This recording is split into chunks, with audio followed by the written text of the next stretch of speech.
Episode ఏదైతే ఉందో కృష్ణా జిల్లా రాజకీయాలను కుదిపేసింది. అంతేకాదు రాష్ట్ర వ్యాప్తంగా టీడీపీ పార్టీని అలాగే అధికార పార్టీగా ఉన్న టీడీపీలోని కొంతమంది నాయకులని కూడా ఒక రకంగా దిగ్భ్రాంతికి ఒక రకంగా డైలమోలో పడేసింది అధికార పార్టీని అని చెప్పాలి. అదేవిధంగా వైసీపీకి కూడా ఒక అస్త్రం ఇచ్చినట్లయింది.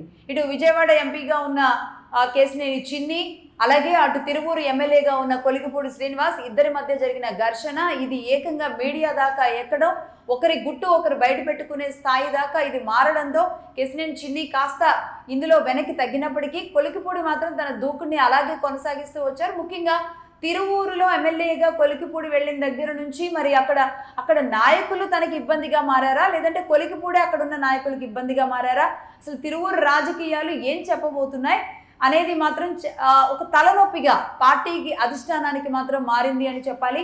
ఈ నేపథ్యంలో క్రమశిక్షణ సంఘం ఒక రిపోర్ట్ని ఒక నివేదికను తయారు చేసింది. మంత్రి లోకేష్ గారికి ఆ నివేదిక ఈరోజు ఇస్తారు.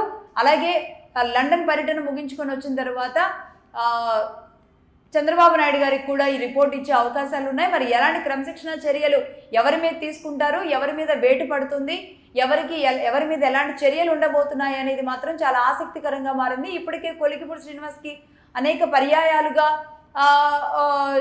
ఒక చిన్నపాటి వార్నింగ్లు ఇస్తూ కాస్త దూకుడు తగ్గించమని అధిష్టానం చెప్పినట్టుగా తెలుస్తున్నప్పటికీ కూడా తన దూకుడు అంతకంతకు ముందుకెళ్తుందే కానీ వెనక్కి రావడం లేదు. వైసీపీ తన వెనకుండి నడిపిస్తుంది అనేది చిన్ని ఆరోపణ అయితే అసలు చిన్ని వెనకే వైసీపీ ఉంది అనేది ఈరోజు కొలికిపూడి చేస్తున్న ఆరోపణ. ఈ నేపథ్యంలో ఏది వాస్తవం ఏది అవాస్తవం, అసలు ఏం జరుగుతుంది, ఇది అటు తిరిగి మళ్ళీ పార్టీ మెడకి చుట్టుకుంటే కనుక రేపు ఎలా దీని నుంచి బయటపడాలి అన్న సందిగ్ధంలో కూడా పార్టీ ఉన్న పరిస్థితి ఉంది. ఇవాళ నివేదిక తయారయ్యి ఒక స్టేజ్కి వెళ్ళబోతుంది. తర్వాత చంద్రబాబు నాయుడు గారు వచ్చిన తర్వాత పూర్తి నివేదిక సారాంశం, ఆ తర్వాత పార్టీ తీసుకునే చర్యలు అనేవి బయటకు వస్తాయి.